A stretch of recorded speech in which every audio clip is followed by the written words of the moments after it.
Beloveds, when you look at creatures in nature, beavers will build a dam, and in the dam, they will collect a body of water. There is the resistance of the flow of the water that manifests this pool, this pond, this lake, this body of water. So too with your emotions, so too with these feelings, this energy that moves through the dynamic of the physical structure of a body. You are meant to allow this flow of energy to course through you. When you put up resistance, when you say, this is not the way that it should be, this is not how I want this to be, this is not the way that I was told by my teachers, by my parents, by my authority figures to whom I have relegated the understanding of how life should be, when you have allowed these beliefs to come in and say, this circumstance, this feeling, this emotion should be different than the way that it is, should be other than the way that it is, you create a resistance. And within the laws of this universe, this resistance, much like the building of a dam, will create an ongoing situation that you say, I don't want, but yet at the very same time, beloveds, you yourselves are holding on to it. You are engendering it. You are causing it to manifest through the very sense of resistance that you have. This seems and feels contrary. For you to look within your lives, for you to look within your mind, merely just glance about you at the things that you say, I do not want this to be this way. And if you allow yourself to approach it and say, what is there about this I do not want? What is there about this that I fear? What is there about this that is reminding me of something else that I have said that I do not want? And you can look at it through the eyes of innocence. Now understand, beloved ones, that looking at anything through the eyes of innocence is a bit tricky. Everything that you observe manifests, and there are beliefs that are conscious to you, beliefs that are subconscious to you, beliefs that are unconscious to you, the universal collective mind that have said that something is the way that it is. This is to be feared, this is to be shamed, this is to feel guilty, rather than this is to be loved, this is to be seen through the eyes of innocence, this is to be experienced and moved through, rather than held onto. When you can allow yourself to come and look at something and say, let me forgive my perception of how I believe this should be. Let me forgive my perception of how I have agreed to and judged this as bad, judge this as painful, judge this as harmful. Even within your own Bible, beloveds, there are stories of brothers and sisters and fathers and daughters and uncles and cousins and all of these beings who are intermarrying and having relationships with each other. And then there comes a puritanical phase of society that says all of this is wrong. Beloveds, it is what it is. It has a neutrality factor to it. The world is what it is, meant to be experienced and meant to be loved. But when you cast judgment upon it and you say, this is wrong, this person must be killed, this one must go to jail, this one must suffer, this one must work on a chain gang, this one must dig graves, all that you have done to punish yourself, or somewhere that you have said and judged, this is not the way that it should be, this is the cause of your suffering and pain. When you can approach a situation and say, what if I could view this through the eyes of neutrality? What if I could view this without judgment? What if I could swiftly and easily forgive myself and the circumstances itself? Because understand, beloveds, why these cycles and these relationships and these circumstances seem repetitive to you is you're being asked, how do you feel about this now? How do you feel about this now? How do you feel about this now? How do you feel about this now? How do you feel about this now?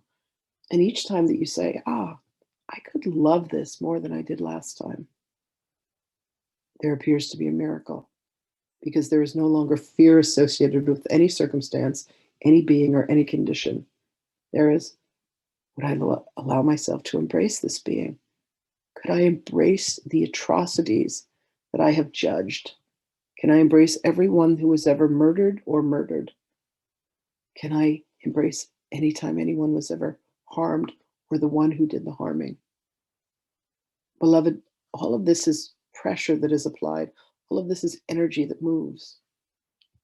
What is painful to one may be joyous to another. There are indeed those souls who enjoy being hit and punched and beaten and whipped. And you would look upon this with disdain and you would say, how can they do that? Some aspect of the mind, the egoic mind, has said, this is where I find pleasure. What if there was nothing, beloveds, that you looked upon and said, that should not be? What if all became neutral? What if all judgment was released and there was only love? In that undoing, the very fabric of your existence would crumble, and you would see that this has been a manifestation of your mind, a mind that believes in punishment, a mind that believes an eye for an eye. Allow yourselves today, beloveds, to look and say, this world that I have created has been created with my mind, and yet the truth of me is that I am as God created me. For as God created you, it was an expression of God, and God is pure love. God does not dole out judgments, persecute, harm. God does not cause floods. The egoic mind of man causes floods. God does one thing and one thing only. God loves. You were created to do one thing and one thing only, and that is to love. So as you inhale and you know the truth that God is, exhale and know that the truth is I am. And as I am, you are. You are indeed the Christed being. I said, I claim this planet. I claim this existence of all beings. I take responsibility for and will do all to be there for each being at every moment of their existence. So when you turn towards me, beloveds, I am with you. I am with you in your minds. I am with you in your hearts. I am with you in your bodies. Where you feel pain, beloveds, invite me in.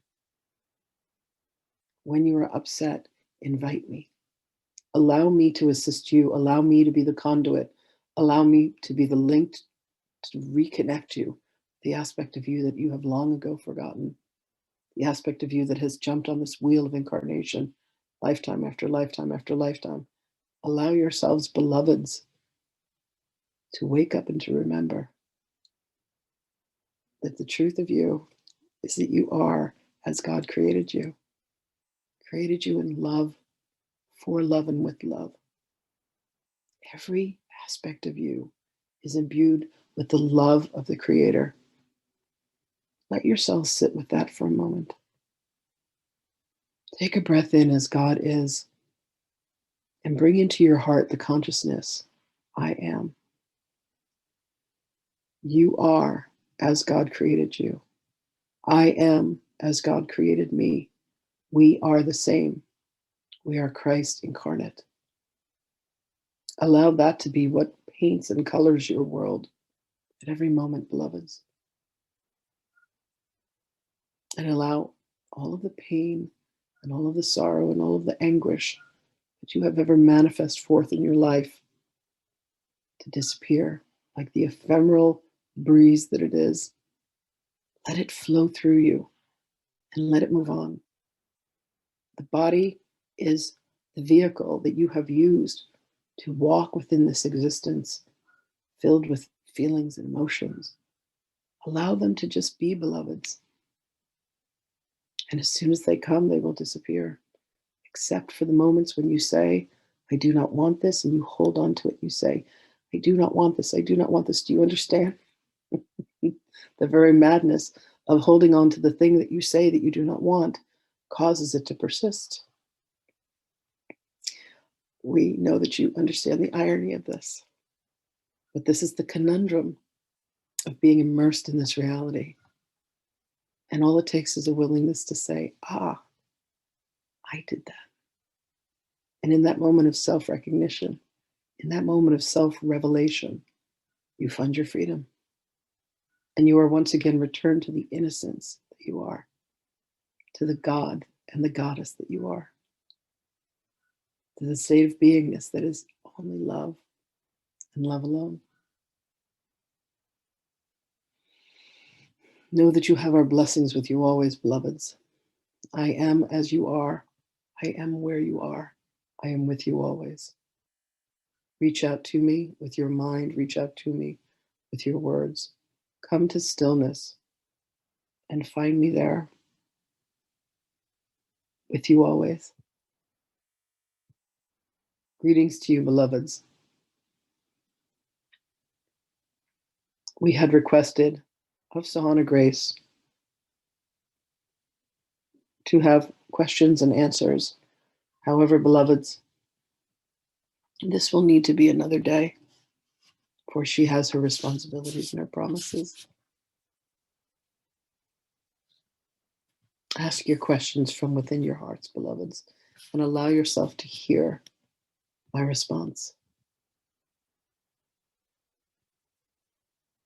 Look for the desires that dwell within your hearts, and there you find the truth of you.